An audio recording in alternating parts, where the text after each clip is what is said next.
ৰাজ্যত যি এক ভয়ানক পৰিৱেশ সৃষ্টি কৰিব খুজিছে সি সঁচাকৈ গৰিহণাযোগ্য।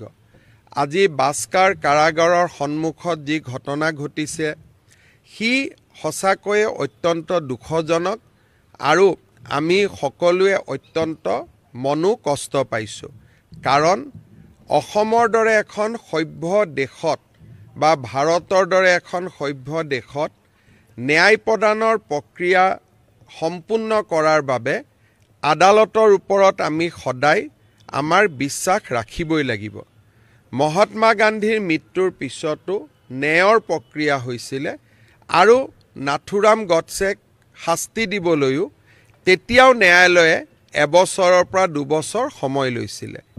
ৰাজীৱ গান্ধীৰ মৃত্যুৱে হওক, ইন্দিৰা গান্ধীৰ মৃত্যুৱে হওক, প্ৰত্যেকটো ঘটনাৰ শাস্তি ন্যায়িক প্ৰক্ৰিয়াৰ মাজেৰে হৈছিলে।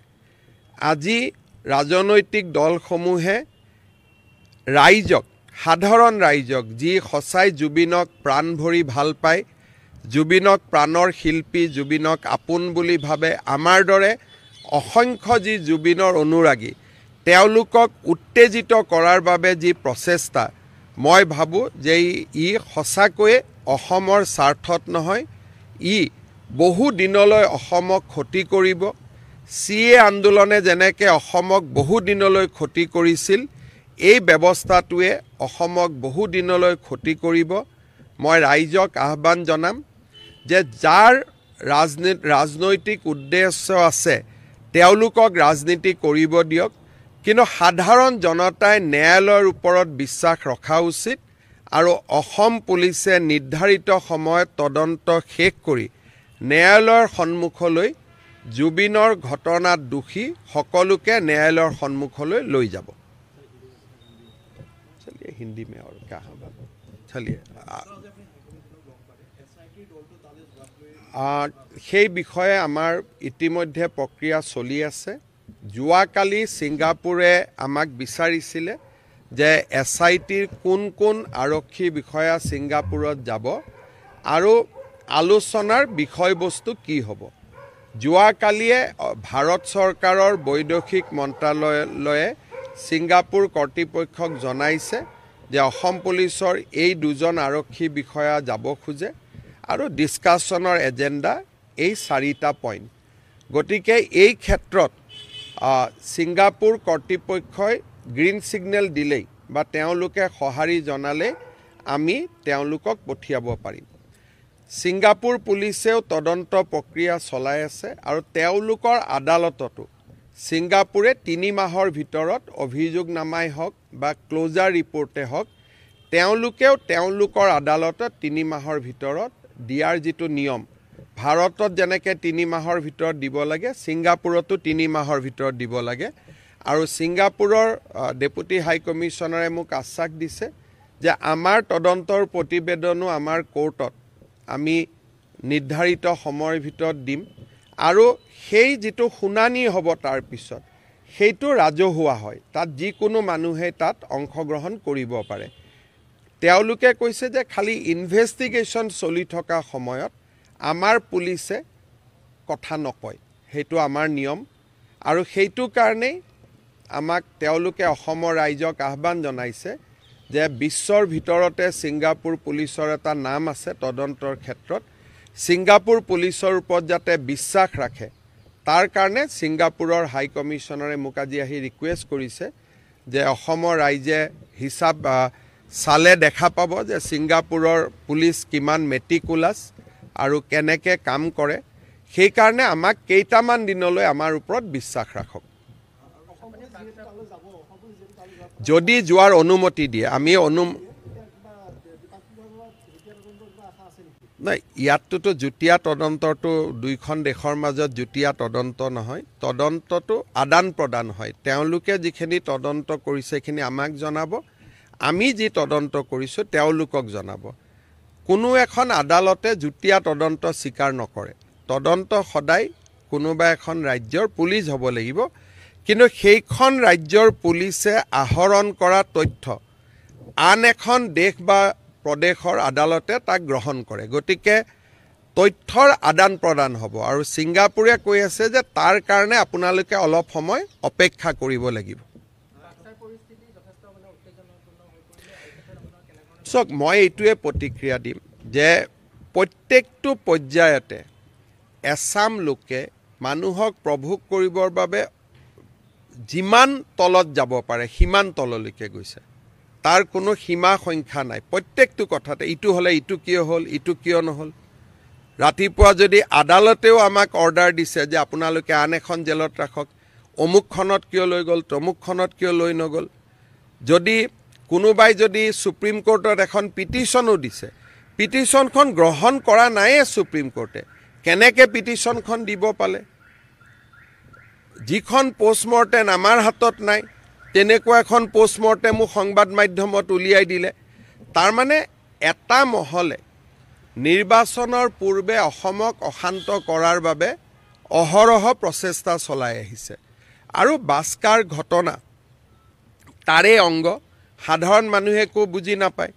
তেওঁলোকক যেতিয়া নেতৃত্বত থকা মানুহে প্ৰভোগ কৰা আৰম্ভ কৰে, উচতাব আৰম্ভ কৰে, স্বাভাৱিকভাৱে নিৰীহ মানুহ জুবিনক ভাল পায়, আৱেগিক হৈ আছে। জুবিনৰ মৃত্যুৰ আৱেগক ৰাজনীতিলৈকে আমি ৰূপান্তৰ কৰিব নালাগে।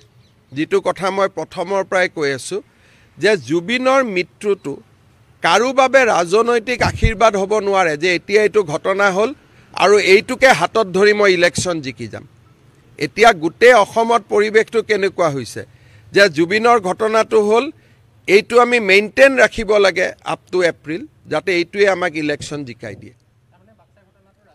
ৰাজনৈতিক ৰাইজ ৰাজনীতি কৰা নাই, ৰাইজটো নিৰীহ, ৰাইজটো আৱেগিক। কিন্তু ৰাইজক যি ভুল তথ্য দি আছে, যিসকলৰ ব্ৰেইনত কামটো চলি আছে, তেওঁলোক ৰাজনৈতিক। কিন্তু বাস্কাৰ ঘটনাটো হ'ল অসমৰ মানুহৰ বুকুত লুকাই থকা জুবিনৰ প্ৰতি মৰম বা আৱেগৰ প্ৰতিফলন। কিন্তু যিখিনি মানুহে মিছা কথা উলিয়াই আছে, যিখিনি মানুহে অসত্য কথা উলিয়াই আছে, তেওঁলোকে জীৱনকালত কেতিয়াও জুবিনক ভাল পোৱা নাছিলে। মেক্সিমাম মানুহে ৰাজীৱ শদিয়াৰ ঘটনাটোৰ পিছত জুবিনক সমালোচনা কৰিছিলে। আজি তেওঁলোকে হঠাতে নিজৰ নিজৰ ফেচবুক পোষ্টত থকা পোষ্টবোৰ ডিলিট কৰি তেওঁলোকে ৰাতিৰ ভিতৰতে জুবিনৰ ফেন হৈ পৰিছে, জুবিনৰ অনুৰাগী হৈ পৰিছে। তেওঁলোকে কেতিয়াও, আপুনি মোক কওক, এটা বা দুটা মোক চিটুৱেশ্যন দেখাই দিয়ক যে কংগ্ৰেছ দলৰ সভাপতিয়ে জুবিনৰ কোনোবা এখন ফাংচন শুনা, ক'তো নাপাব। ৰাজীৱ শদিয়াৰ ঘটনাৰ পিছত সমগ্ৰ অখিল গগৈ আৰু তেওঁৰ সহযোগীসকলে আটাইতকৈ বেছি জুবিনক গালি পাৰিছিলে। আজি সেইসকলে জুবিনৰ হঠাৎ বন্ধু হৈ গ'ল আৰু তেওঁলোকে এফালৰ পৰা ৰাইজক যিমান পাৰে, যেতিয়ালৈকে গুলীকাণ্ড নহয়, যেতিয়ালৈকে নেপাল সদৃশ পৰিৱেশ এটা নহয়, তেওঁলোকে মনত ভাবি থৈছে যে এইটো ঘটনা আমি ঠাণ্ডা হ'ব নিদিওঁ। আৰু ইয়াৰ ফলত কি হ'ব? অসমৰ ক্ষতি হ'ব। যিখিনি অসম আগবাঢ়ি গৈছিলে সেইখিনি পিছুৱাই যাব, আৰুতো একো নহয়।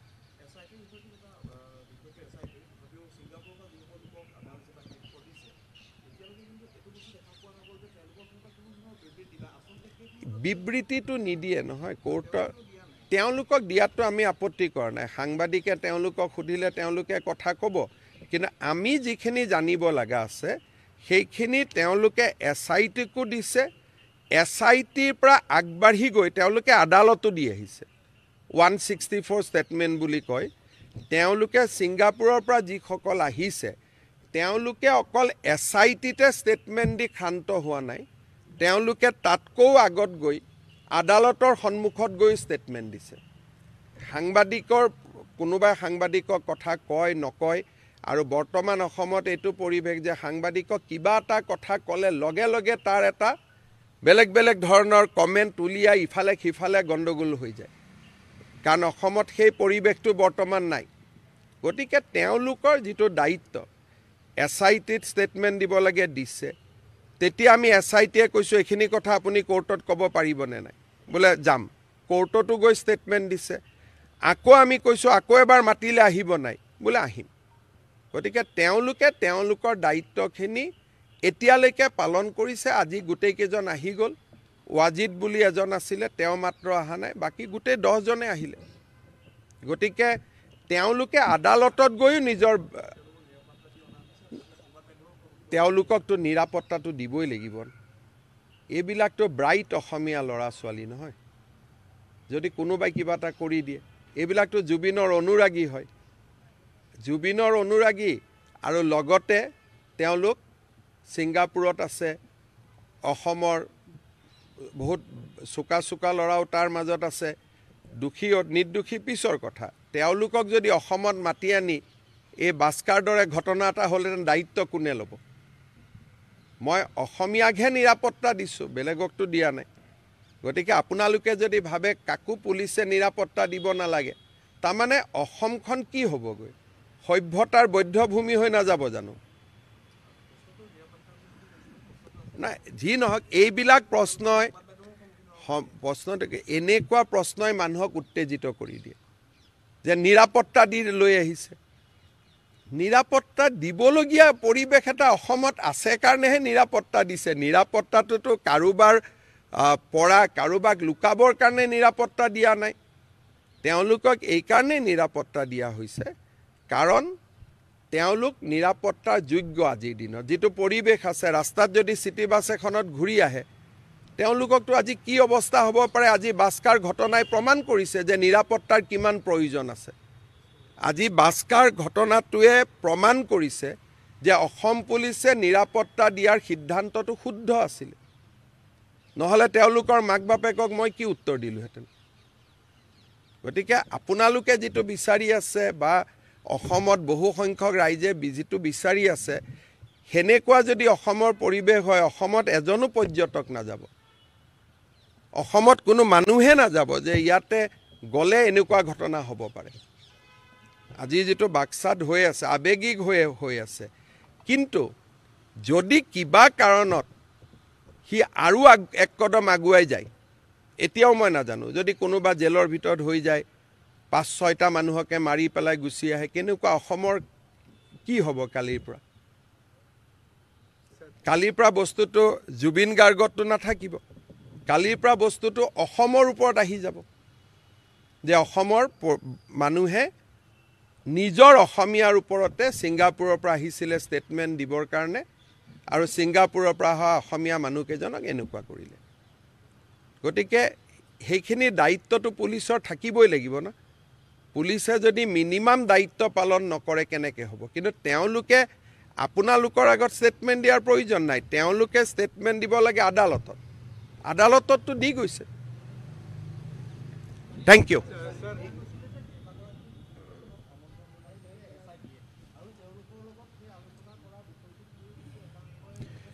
চোৱা, এতিয়া সেইটোকে কথা, আপুনি যিয়ে কৰে তাত সৰব হয়। যদি নজনাই, কেইদিনমান আগতে কংগ্ৰেছৰ এজন নেতা কলা কোট পিন্ধি CIDত গ'ল। CIDয়ে তেওঁক কথা নজনালে, নজনোৱাৰ লগে লগে 3-4টা টিভিত টক শ্ব' পাতি আৰম্ভ কৰিলে যে কিয় নজনালে। আকৌ কালি যেতিয়া আমি জনালোঁ, তেতিয়া কৈছে কিয় জনালে। আপোনালোকে চাব, ধৰক মই এটা নাম ক'ব খোজা নাই, কোনোবা এটা টিভিত আজিৰ পৰা 2 বছৰ আগতে পঞ্চ পাণ্ডৱ বুলি এটা টক শ্ব' কৰিছিলে। কিমান ভাল মহন্ত পৰিবাৰ, আজি তাতে দপদপাই আছে যে মহন্ত পৰিয়াল ইমান বেয়া। তো এই গোটেই কথাবিলাক যিখিনি মানুহে জুবিন গাৰ্গক লৈ, বিকাশ অসম বুলি এজন ল'ৰা আছে লাচিত সেনাৰ, জুবিন গাৰ্গক লৈ ৰাজীৱ সদিয়াৰ মৃত্যুৰ পিছত ইমান বেয়াকৈ লিখিছিলে, তেওঁ আজি কৈ আছে চিঞৰ এটা মাৰ, ন্যায় লাগে আমাক। উৎপল বৰা, মই জাৰ্নেলিষ্টজনৰ যোৰহাটত মই নিজে ভিডিঅ' আপোনালোকক দেখুৱাইছোঁ।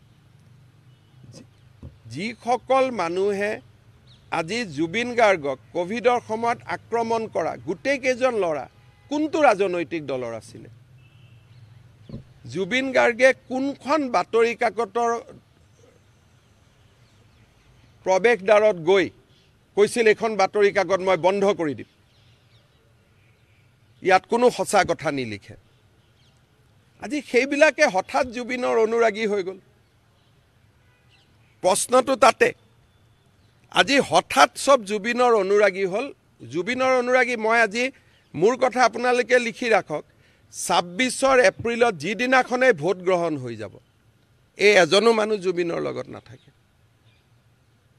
জুবিনক যেতিয়া ডিব্ৰুগড়ৰ পৰা মই এয়াৰলিফ্ট কৰি লৈ গৈছিলোঁ দিল্লীলৈকে ট্ৰিটমেণ্টৰ কাৰণে, সমালোচনা কৰা এইকেইজন মানুহে নাছিল জানো যে কিয় চৰকাৰী খৰচত জুবিনক প্লেনত লৈ গৈছে? গতিকে এই মানুহখিনিয়ে জুবিনৰ প্ৰতি তেওঁলোকৰ অনুৰাগ নাই।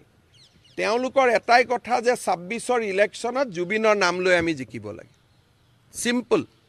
নহ'লে মানুহেতো ইমান ভাল হৈছে, ছিংগাপুৰৰ পৰা মৃতদেহ আহিছে, সন্মান সহকাৰে জুবিনক বিদায় দিয়া হৈছে, তদন্ত হৈছে, ক'তো খুঁত নাই। দ্বিতীয় পোষ্টমৰ্টেম কৰিব লাগে, দ্বিতীয় পোষ্টমৰ্টেম কৰিছে। ৰাইজে যি বিচাৰিছে চৰকাৰে একফালৰ পৰা তাকেই কৰি গৈ আছে, একোতো বাকী ৰখা নাই। এজনে কয় যে আমাক পোষ্টমৰ্টেম ৰিপৰ্ট দিয়ক, আনজনে কয় পোষ্টমৰ্টেম ৰিপৰ্টটো কিয় দিব, আৰু আনজন নহয় একেজনে কয়। আজিৰ পৰা 10 দিন আগতে সিং নামৰ এজন ল'ৰাক লৈ যিবিলাক টিভিয়ে টক শ্ব' কৰিছিল যে কিয় তদন্তৰ কথা মানুহক নজনাই বুলি, সেই চেনেলে যোৱাকালি কৈছে যে কিয় বিশিষ্ট ব্যক্তিক মাতি নি জনালে। গতিকে এইটোতো উদ্দেশ্য কি যে অসমখন এপ্ৰিললৈকে অগ্নিগৰ্ভা কৰি ৰাখা। কাৰণ জুবিনৰ জীৱিত কালত এওঁলোক কেতিয়াও জুবিনৰ অনুৰাগী নাছিলে, চিম্পল কথা। গতিকে এই পৰিৱেশটো আমিও লক্ষ্য কৰি আছোঁ, আৰু মই নিজে বিশ্বাসী যে অসম চৰকাৰৰ SITয়ে জুবিনক সম্পূৰ্ণ ন্যায় দিব পাৰিব। মোৰ তাতে কোনো সন্দেহ নাই। কেইটামান 45-50 ডেইজৰ কথা। গতিকে তেতিয়া সকলোৰে মুখাবোৰ নিজে নিজে খুলি যাব। ধন্যবাদ।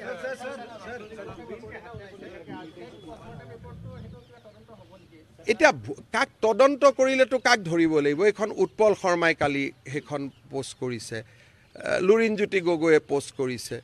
তদন্ত কৰিলেতো এইবোৰ মানুহকে ধৰিব লাগিব যে আপোনালোকে নাজানা নুশুনাখন কিয় ছ'চিয়েল মিডিয়াত দিলে বুলি। কি তদন্ত কৰিব? এইবিলাক চাৰ্কুলেট কোনে কৰি আছে? ডাঙৰ ডাঙৰ মানুহবিলাকে কৰি আছে নহয়। এতিয়া মই তেওঁলোকক যদি ধৰিব যাওঁ তো মোক ক'ব যে আপুনি পলিটিকেলি মটিভেটেড। কালি সেইকেইখন কোনে কোনে টুইটাৰত আপলোড কৰিছিল? এবাৰতো ADGPক সুধিব পাৰে ফোন কৰি যে আমি এনেকুৱা এখন বস্তু পাইছোঁ, সঁচা নে মিছা? তাত চহীও নাই, সেইখন পোষ্টমৰ্টেম ৰিপৰ্টত চহীটোও নাই।